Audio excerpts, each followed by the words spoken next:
Hello, what is up everyone? RL57 here, back with yet another diecast car video, and today we have the Volvo 850 Estate in this nice clean black here. Number 2 out of 5 from Hot Wheels Wagons. And number 140 over 250. Let's go ahead and open this up.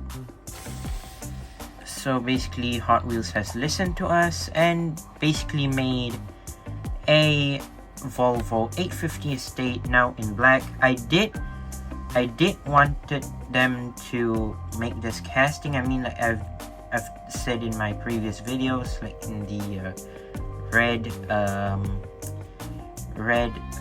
Volvo 850 Estate, I've done a review about that, and I did say that they should make a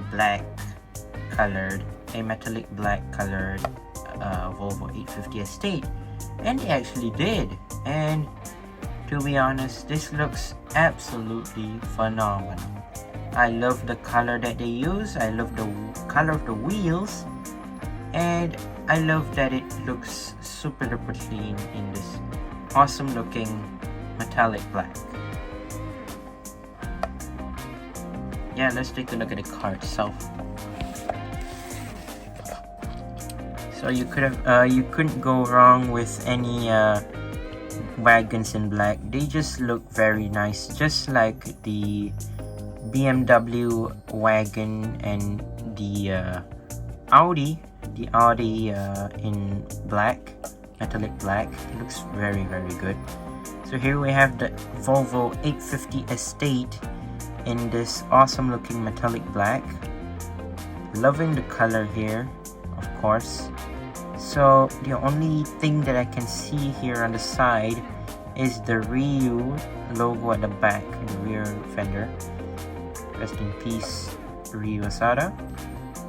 And then we have the rims here, shaped like a star in silver. I mean, not silver, sorry, gray. So it's actually gray color, which suits the car. At least it's not anything like white or something. Nobody would want that. So basically this car is half metal, half plastic. You can see the top part is metal, whereas this part right here, the bottom, you can see that the material is different. It's actually plastic. You can see it's similar to the bottom of the base. Moving on to the front, we have the headlights, which looks very nice. I like it. They didn't color the grille, of course. Mattel always don't do those things. You have the plastic front bumper there. Pretty normal that it's plastic. Normally when it comes to Mattel, it's always like that. You have the windshield for the front, which is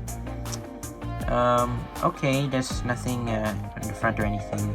We can see the interior there. Interior is more to black, yeah. So the interior is black, the exterior is black, the whole exterior is black, of course. Looks pretty great. Here's the other side. It doesn't have the Ryu logo at the other side for some reason. Interesting. Okay. So let's see here. You have the it says Volvo at the back, as well as, what's that, 850 I think. Hold on, let me check. Yeah, it has the 850 at the back right there. Surprisingly, I don't see a Volvo logo. I'm not sure if they do have a Volvo logo at the back. I don't think the original had, but it does have these rear lights, which are kind of curved. I like the look of the rear lights. For some reason, is it just me, or they not okay? Never mind. It's just fine. Alright, I thought I saw a hole somewhere. You know, from this angle of view, you can kind of see a bit. There's a bit of a gap. I'm not sure where did that come from. Is that normal to be seen? I'm not actually sure, but as long as I have the car and as long as it's metallic black, and it's fine. So moving on to the base here, we have the Volvo 850 Estate 2019 Mattel. If this were to be metallic black in premium, it would be super duper nice. Maybe like it could have been metal fake, maybe metal fake, I don't know. It could have been, but they decided to just go with the normal metallic black, you know. If it were to be premium, it would have the real rider wheels, which are good. But then on the other hand, we don't exactly know what type of real riders that they would put on the car. But as long as we have it in mainline now, it would be great, and we already have it. And there you go, that is my review of the Volvo 850 Estate. Once again, thank you guys for watching. See my other videos. Don't forget to leave a like and subscribe, and I'll see you guys in the next one. See you soon. Bye bye.